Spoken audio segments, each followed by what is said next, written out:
Hello, beautiful. You are listening to episode 77 of the Africana Woman podcast. Chulu is my name. I am a writer, self-branding coach, entrepreneur, and mentor. This show is the home of African women's stories. We share ideas, triumphs, challenges, and lessons from our perspective as women. Our library is a step to cementing our place in history. Her story, your story, is powerful. Thank you so much for tuning in. Welcome to all the new listeners. Listen, I'm actually going to give a shout out here. So first of all, shout out to Pule, shout out to Zenith, shout out to Emma. I know you guys are listening. Thank you so much. Love you so much. And welcome back to every single person who keeps coming back. I love you guys. You're an amazing Africana Woman family. So please, if you're new here, hit the subscribe button or visit africanawoman.com to become an official Africana Woman visionary. I remember when I was starting the Africana Woman podcast, I was lost. No equipment, no systems, no training in editing. It was wild in these streets. But anyway, 2 years down the line, I am so proud of the podcast and how far I have come personally. Now, the mission of Africana Woman has always and will always be to tell more African women's stories. Therefore, we are helping you start and maintain your podcast. So if that is you, you have this burning idea for a podcast, you want to launch a podcast, but you don't even know where to start from, contact us at africanawoman@gmail.com. Your story is important and we need to get it out there. Okay, so today we are talking about divorce. There is so much to unpack when it comes to the topic of divorce. There's the pressure of staying in a failing marriage because of religious expectations. We could also discuss how society ostracizes divorced women, not men, women. There's also the issue of the effects on the children, and how do women move on from the divorce? Because we make it seem like they're not affected emotionally, even if it wasn't a great marriage, but to separate two lives, that is a lot, guys. So there's a lot of emotions, there's a lot of psychological issues that are going on in there as well. But we don't even talk about that. Ciao. Anyway, let's get right into it. Please welcome Asedi Manda. Asedi Manda is a God-fearing 50-plus-year-old woman with 4 children aged 32, 27, 25, and 23. Now, guys, if you look at her, she's actually quite gorgeous, and you would not think she has children that age. But anyway, she is an entrepreneur and also a counselor, and she has been divorced for 7 years now. Now, I'll just give you a little backstory. This is my auntie, so I'm just going to call her auntie. You people can call her Asedi if you want. I don't know about that. But I'm very excited that she reached out to me to be on the Africana Woman podcast. Hi, Auntie. Hi, Chulu. How are you? Glad to be here, finally. Thank you. I know. We've been trying to do this for some time. But we got here, so we're good. We're good. Yeah. So welcome to the Africana Woman podcast. Here we have lots of conversations. And again, it's really just a conversation and we talk about all sorts of things. So I'm very excited about the topic you proposed, which is to discuss divorce and the effects that it has on a family afterwards. But my first question always is, what is your favorite childhood memory? I think my favorite childhood memory would be Christmas time, period like now. Lots of gifts, lots of food, family getting together for some reason. All the special foods came out then. And it was just a lovely family time. I think that's my best memory, yeah. Yeah, I remember this when the yellow rice would come out, the coleslaw. Yes, the chicken. I remember those days we couldn't get like Coca-Cola. Yes, and then Yeah, it would just be available and overflowing, and then everybody's collecting bottles so that we can go and get crates. Like, yeah, memories. Yeah, and then we spent it mostly at my grandparents' place. So all the girls would be bought the same dress, same color, and the guys would wear the same things. My goodness, we must have looked like something from the circus. Yeah, but it was a lovely time. Yeah, that's great. I think there was more connections then than there is now. Family connection. Yeah, and it's weird how it just started splintering. I don't know what happened, because those were really fun times, but it just splintered. Now it's just small families, nuclear families. So we lost it somewhere along the way. Yeah, that's true. That's true. So tell us about your family. Like I said, you look fabulous at 50 plus. Thank you. Thank you. With 4 children. Tell us about your family. Okay, so my oldest is Vanessa. She's the one who's 32. She lives on her own. She's currently engaged, I should say. So we have wedding bells coming in soon. And then my next is Adele. He's 26. I get the ages mixed up sometimes. 50 plus brain, so forgive me. Yeah. Anyway, and then Katongo is 26. And then my youngest is Dean. He's 22. Yeah. So the other 3 are still in school. Adele is doing a degree in sports management. Katongo hasn't quite decided what he wants to do yet. And then my youngest is doing law. Obviously, because of divorce, my daughter lives on her own. My sons live with the dad when they're not in school. But when they're in school, obviously they're in boarding. And I'm living on my own. Yeah. So how long were you married? I was married for 20 years. Oh, wow. Yeah, very long time. I was married for 20 years. So it was a shock to my system, but one thing I've learned now and accepted is sometimes I feel like things can change any moment, You can't just assume something will, last forever. So it could be through death or separation. So I think the most important thing is to enjoy every moment of whatever situation you're in. Yeah. So when you say it was a shock to your system, who asked for the divorce? My ex-husband did. He asked for a divorce. And it was a shock to my system because he sort of, he's not here to defend himself, but he did something that I forgave him for. So I was shocked, like, you're divorcing me. I should be divorcing you. But anyway, it was difficult to accept initially until I had to sit down with one of my aunties as well. And, she just said to me, like, look, you can never force someone to love you. You need to just let them go. So that realization, like, this person does not want me anymore, it was a shock. I think that was a shock to my system. And rejection is really tough. It's very tough, whichever form it comes in. And I had to deal with that. And I could never wish it on anybody. It's a very difficult place to be. So how old were you around that time? I was, you have to do a quick math here. I'm 54 now. Yeah. Minus so that would be 47, somewhere 47, right? Yeah. A good, 7 years ago. Okay. Yeah. All right. 7 years 47. ago. Yeah. Mm-hmm. Okay.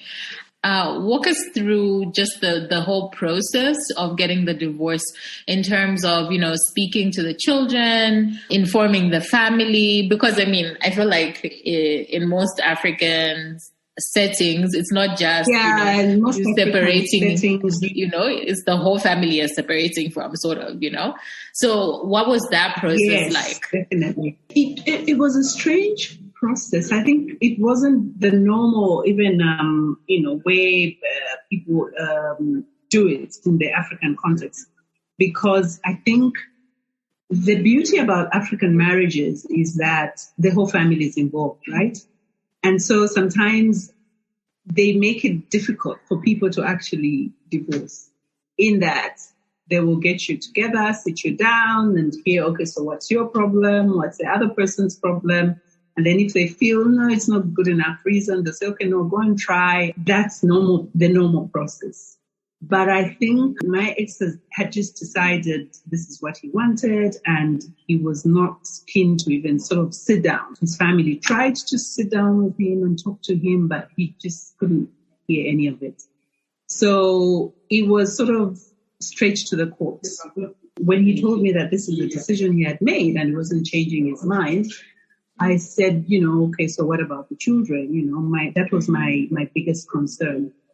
But he said, oh, well, they won't be the first, they won't be the last. We just have to sit down and talk to them.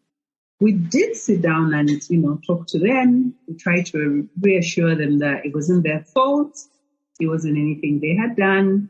It was a decision that we had, just decided. And I avoided as much as I could to sort of apportion blame in front of the children. Tried to make it as amicable as possible. Of course, they were in shock. They didn't say much initially. I think they were still trying to process what they had just been told. Of course, there's, sadness because they're just bewildered. They don't know, what's going to happen next. And as it turned out, I decided to sort of take some time away. So they remained with the father.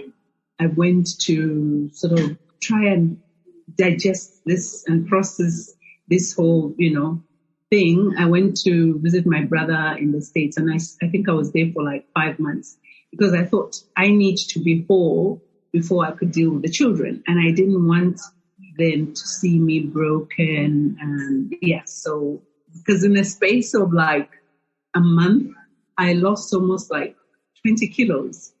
So I needed to get away. So I went away for almost like 5 months. I know you're a counselor. Yes. Was this something that you considered, or, did you consult with anybody during this process?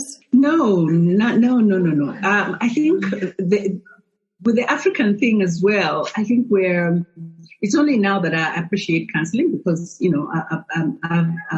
I'm a counselor myself now. And that is what made me want to do that, because I felt like you're looked at almost as a failure, like you failed, when you go through a divorce, and people don't look at you the same. So it's very difficult to reach out to people. You feel ashamed to even talk about it, especially, because it was coming from the other person.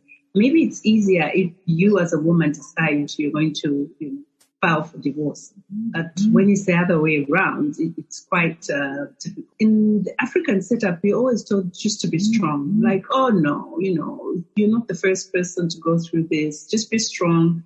It will pass.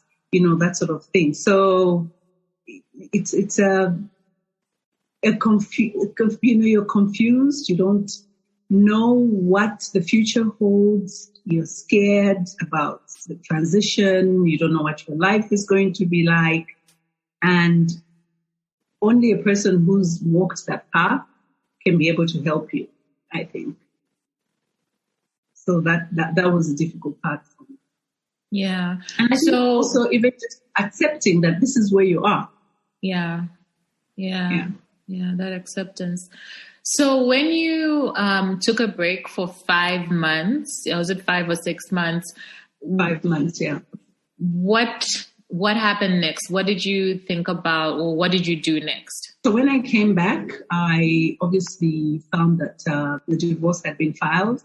So I had to get a lawyer. And at this point, I'm not ready financially. Fortunately, I had a friend who was a lawyer, and she offered to say, okay, look, I can represent you. And then going through that process, I had to find alternative accommodation because when I came back, My ex didn't want me in the house, didn't want me anywhere near the house. So I had to go and live with my mother. So it really took a toll on me.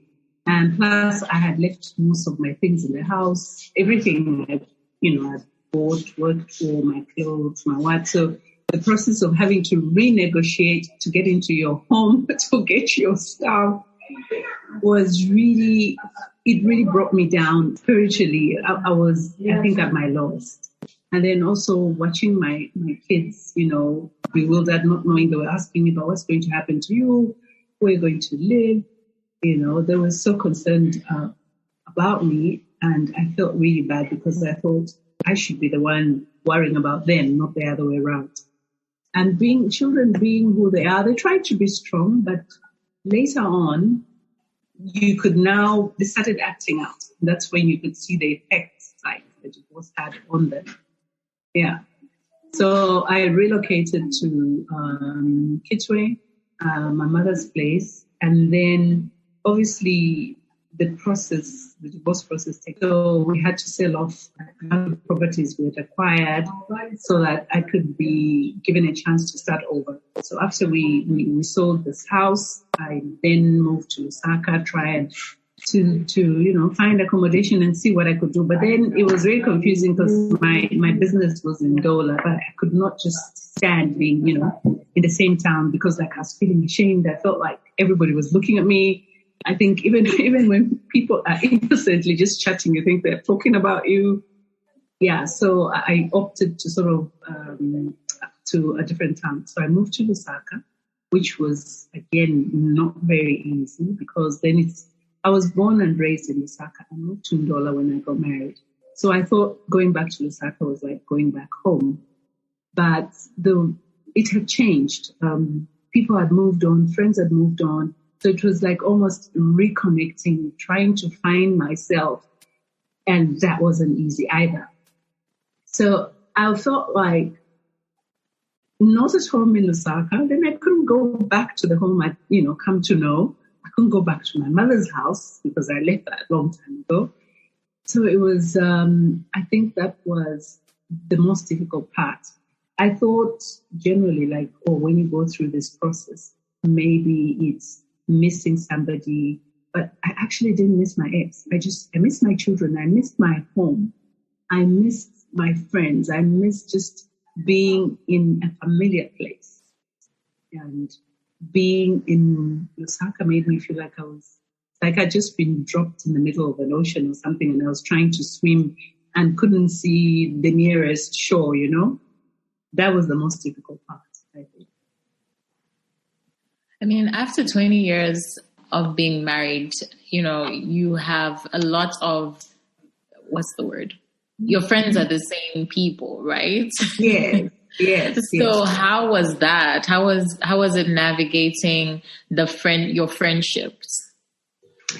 Well, I think there's, my friends, my closest friends. The fortunate part is that they were already, we lived together in Dola, and then they all moved to Lusaka. So I was the only one left. So when I came to Lusaka, yes, I reconnected with them. But it was difficult to, people were used to the fact that I was away. So it's almost like consciously remembering that, she's now around, so we need to include her in this and we need to include her in that. And they were very supportive, I must say. But most of the emotions that you have to go through, you have to deal with them on your own. So sometimes I would engage with them. Sometimes I just wanted to be on my own. And they don't know how to help you. I had, amongst the group, there were at least two of my friends who had gone through a similar divorce. And they really, really helped me out because at least I had people to go and cry to. I had people, who would just allow me to just grieve. Because I think that's one of the most important things you need to do when you're going through that process is allow yourself to grieve, to just accept that this is where I'm at. All the emotions, the anger, the regrets, the guilt, whatever, everything. You just have to go through everything. That's the only way you can heal. Yeah. So to go through the emotions as they're coming through, and I can imagine they're scary, but at the same time, you need to Very go through scary. it so that you need to that go you through it. feel. Yeah. Yeah. So And then other things come up. Other things come up like some friends begin to see you as a threat because now you're a single person. Oh. So they stay away from you. They don't want to be in touch with you. Then the familiar people, like accepting that his family are his people. So they treat you like a stranger, you know, and accepting that you're no longer part of that, you know, family unit is very, very difficult. So it's like your whole life as you know it comes to an end and you're starting afresh. It's like going to a new country and starting from scratch, you know, and that's the hardest part. When I first got divorced, I met someone, you know, who had gone through something similar, and I asked them, like, how long did it take you to feel some sort of normal? It's a new normal, but to feel like you're settled, you're okay. And they said to me 10 years. And I thought to myself, 10 years now, it's too long. I'll be fine, you know. I thought, give me a year or two and I'll be okay. But it's 8 years now. 7 going to 8 years. And this is when I'm beginning to feel settled. So it could take that long. It can take that long. So talk to us about co-parenting. How did you, because you've spoken about, you know, your shared properties and selling those off, all the things that you had acquired together. But now you have children. And how have you chosen to co-parent? It's very difficult. I think you need to be at the same place to co-parent. But I've had issues just like sort of agreeing. Initially, it was difficult because I think you almost put the children in this spot where they feel like they have to take sides. So the first thing is assuring them that they don't need to take sides, assuring them that, you know, they don't have to feel guilty about loving their other parent.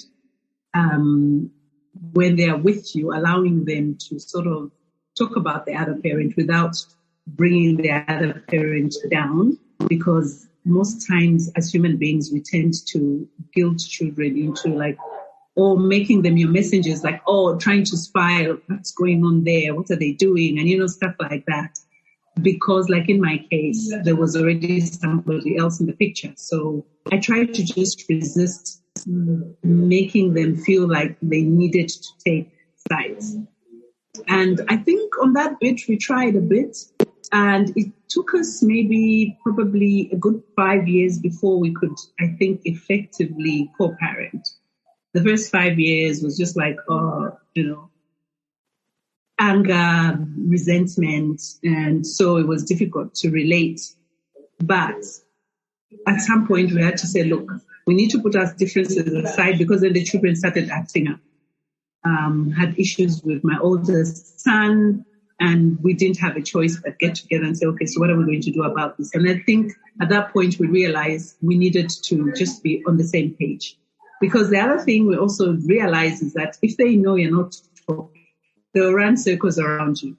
So they'll come to me and say, oh, I need this for school, not knowing that the other parent is also given, you know, sort of thing. So realize that fortunately sooner and later. And yeah, I should say like after 5 years, now we're good. We can put our differences aside when it comes to the children and just talk about the children and whatever issues, despite whatever is going on between us, which I think is a good thing.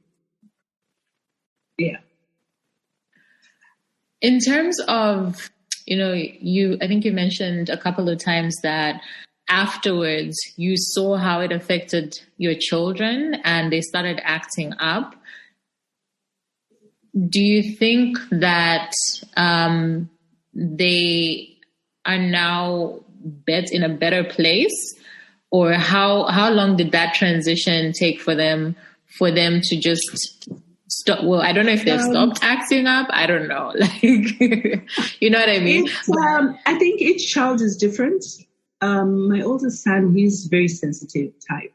So he acted up quite quickly because he took to alcohol.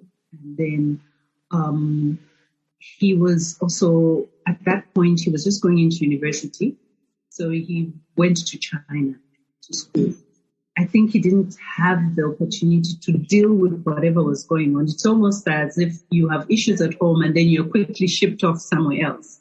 And he had to deal with whatever emotions while he was in China. So I think he's the one who really acted up because he was far away. We couldn't see what he was doing. He had no one to talk to. So it was just drinking. And at some point, he was there for 3 years, and we thought he was in school this time, not knowing that the last year he'd actually dropped out of school. So by the time we found out, it was another year. So it was 4 years in China, but he was actually in school for only 2 years. So now when he came back, that's when now we had to deal with the effect of what that had, the divorce had on him. And he had to go into counseling and, just talking about it, allowing him to just basically freak out or whatever it is, go through the emotions. He's okay now. But it's taken almost 3-4 years for him to be at a place where we can say he's fine. My second son, he's very quiet. So up to now, I don't really know what he feels. He's that type who doesn't really want to talk about things. He just became, I think, more withdrawn because he's an introvert. So he just became totally withdrawn. My youngest one, I think, unknown to us, he was probably the most affected because he was a child then. I think he was about 15 years old. So now that he's coming to adulthood, that's when you see, he's acting out, the things he missed out on. I feel guilty sometimes because I feel like I was not around to be a mother to him. So he had to basically sort of look after himself.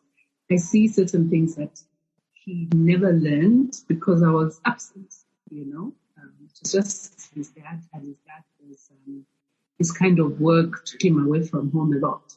So most of the times they remained at home with a maid. And we know, obviously, a maid is not going to, she'll cook and clean and everything, but the basics, the things that you need to teach your child as a mother, don't be rude, don't speak to adults a certain way, or keep your room clean, or make sure you bath by this time, or, the small things. And it's the small things that we take for granted that really matter. So you see this person growing up into an adult, and you can clearly see the things they've missed out on, But the fortunate thing is that I cultivated this openness, let's talk about everything. So we talk about everything, whatever they need to ask. I've made them feel free, no matter how much they feel it may offend me. Sometimes, people listening in will probably think, they're being rude because I allow them to say anything, to vent, you know what I mean? But I feel that's the only way they can heal.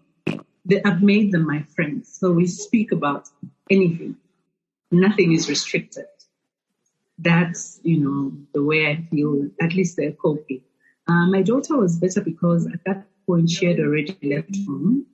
She was already working, living on her own. But she now had to deal with the brothers, they obviously reach out to her, whatever they're going through.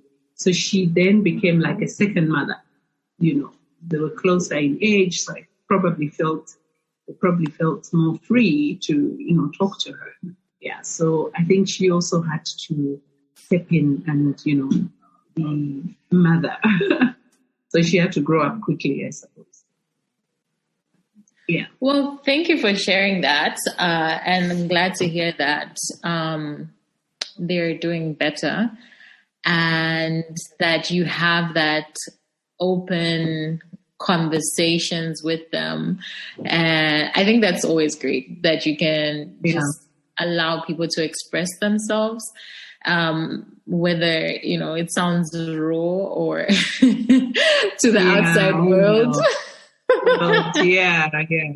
And the African, I think, you guys are more free than we were ever, with our parents. So I think it's a good thing. Yeah. So what would your advice be to someone who's found themselves in a position where they might be facing divorce? So I guess, I don't know, there's different situations that could happen. For example, you were together for 20 years, and then you got a divorce. And then other people, it's like really early on in the marriage. Maybe they've got younger children, maybe younger than 2 or, toddlers. And then maybe it's a marriage where there's no children at all as well. Yeah. So I don't know, how would you advise someone to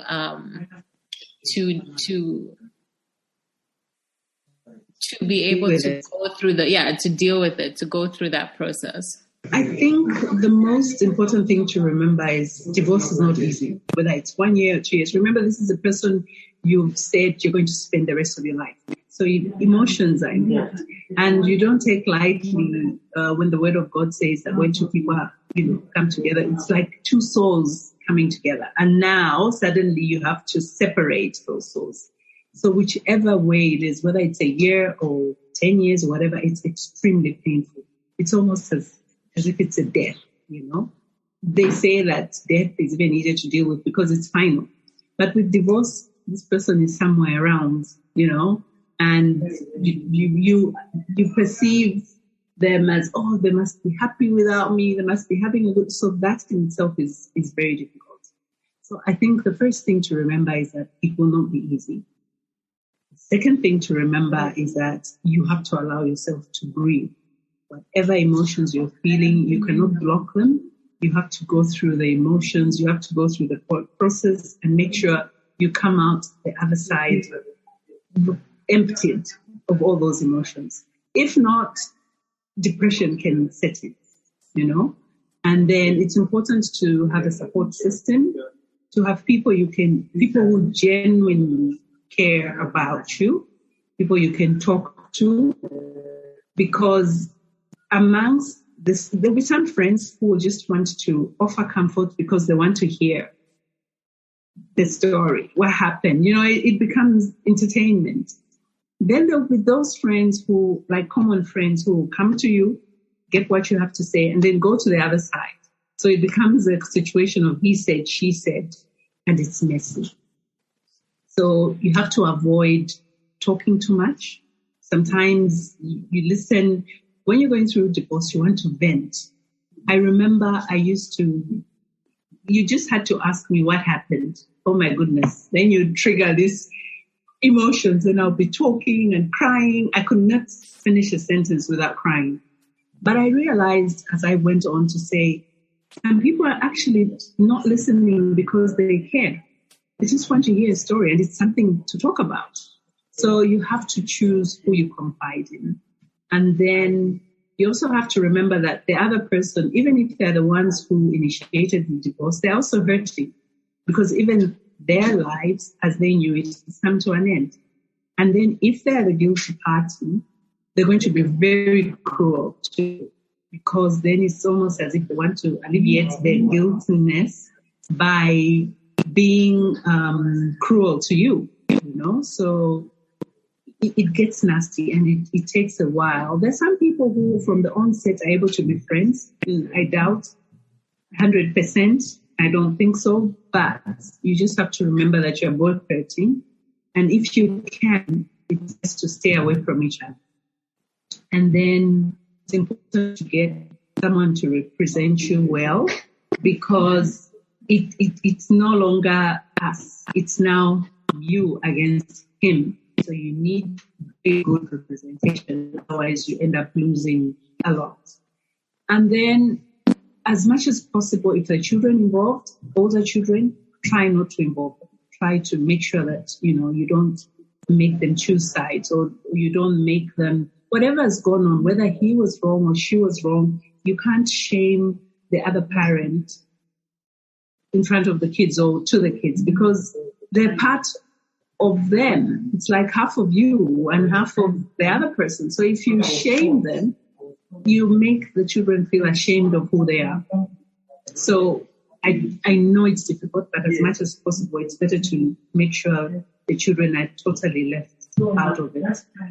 And then you have to remember also that friends, family will choose sides. They will pick sides, and you can't pull them to your side. You have to accept whoever is on your side and let it be. Eventually, it gets easier, but they also don't know how to relate to either of you. They don't want to seem to take your side or the other person's side. They want to be neutral, but it's difficult. So you find most of them will just sort of not want to be anywhere near any of you. And then as a woman, I think you have to be aware that there are sharks out there.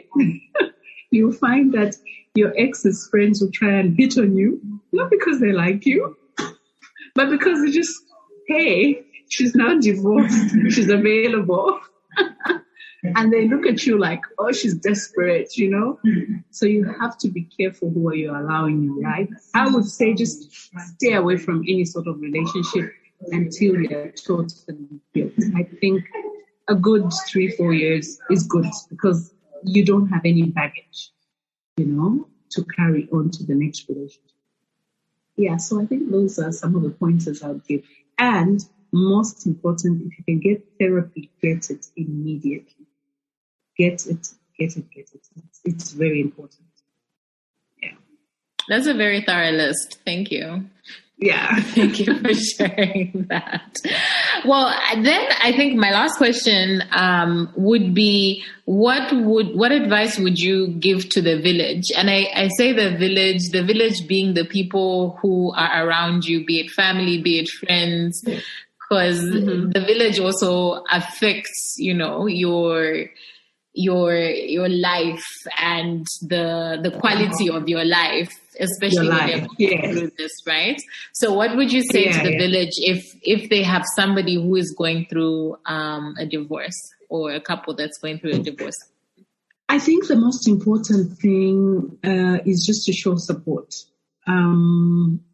Most people don't know how to handle somebody grieving because you don't know what to say. You don't know what the right thing is to say. But sometimes all the person needs is just somebody to be there. Sometimes you don't even need to say anything. Just sit there with them. If they want to cry, allow them to cry.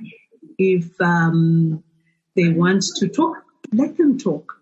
Don't judge. Don't say, I told you so. Don't say, I knew from the word go that person wasn't right for you, or whatever. The last thing the person needs is condemnation or to be made to feel guilty. Just be there, period.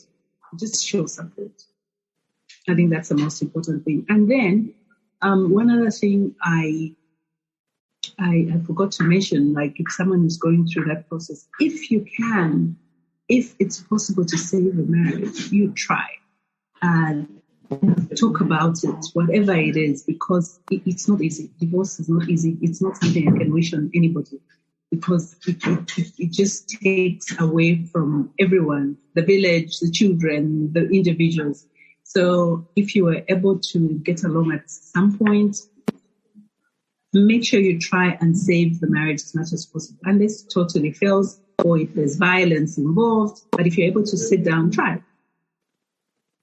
Okay, so how do people get in contact with you? Are you working on anything? You're a counselor. So what if somebody's saying, well, I really liked her. I liked her voice. She sounds like somebody I can talk to. Just her voice. Well, I haven't really set up anything yet. Most of the people who come to me are through referrals. Somebody said, okay, no, try and talk to this person. They've gone through this. They might be able to help you. So I'm open to having my number given to people, whoever needs me. I have a weakness for my fellow women. I know that men grieve and go through stuff. If I can help a guy going through that, I'll try. But mostly I have, women, yes. So if anybody needs help from me, feel free to pass them my number. I'm very open to help. Well, thank you very, very much for being a guest on the Africana Woman podcast. Thank you for having me. I've learned a lot, and thank you for sharing your story. I think a lot of women will relate. Like you're saying, it's not something that people talk about easily or openly. Yeah. And, to be able to hear somebody has gone through it, gone through the fire, come out looking gorgeous and glowing. Then it is possible. You'll be fine. It is possible. You'll be fine. It will pass. Yeah. Thank you for having me. I enjoyed talking about it. Divorce is a topic that is an integral part of my childhood. My parents divorced when I was a very young child. I'm talking baby child. I don't remember the circumstances of the divorce, but I always felt the void of having an absentee parent. For a very long time, it made me angry until I decided to let go of my pain, which was mid-high school, somewhere there. I distinctly remember thinking, this is something I would never wish for any other person. And yet, I would also I'm not saying that, people shouldn't get divorced, because I would never fault someone or a couple for deciding that they must divorce. The question then becomes, how do you make it better for all parties involved, right? So Auntie Judy said, divorce is like a death. And yet you still see that person walking around. Yeah. It's like, oh God, it's there. He is still there. I think it should be treated as a time of mourning. A time where you get to grieve the life you thought that you would have. You get to grieve the life that you have lost. You get to grieve the dreams that will no longer come true. And eventually, you allow yourself to reimagine a new life, dream a new dream. And you don't have to do it alone. Know this, it will take some time. In fact, do not let anybody police you on how long you should grieve. Do whatever you need to do. As for the onlookers, as we look at the person who is going through a divorce, whether it's our friends, our family, just be there to support them. They will tell you how you can support them. It's not a moment in time for you to be passing comments, to be giving judgment, giving us your opinion. Nobody asked you, Mandy, just be a support. Because, they're already going through a lot of pain. So let me know, what was your experience with divorce? How was it for you? How did you get over it? I think, we don't talk about it, but it affects us in so many different ways. And I think learning from each other could be so helpful and powerful, right? So find this post on social media and just drop a note, like, what has your experience with divorce been? So guys, you know how we do. We celebrate everybody that comes on this podcast. Please find Asedi and tell her that you heard her on the Africana Woman podcast. She is on Facebook as Asedi Manda. And tell her you heard her on this podcast and say thank you and tell her what you heard. And remember, she is a counselor. She actually really wants to help people that have gone through similar experience, be it divorce or whatever you're going through. So she can actually help. So yeah, if you need somebody to talk to, there you go. Now, my playground is Instagram. Find me at Chulu by Design. Tag me, tell your friends about the Africana Woman podcast, and please leave a review. This really helps us to get the word out and get more of our African sisters out there listening to the podcast. Thank you so much, guys. Talk to you soon. This has been a production of Africana Woman Media.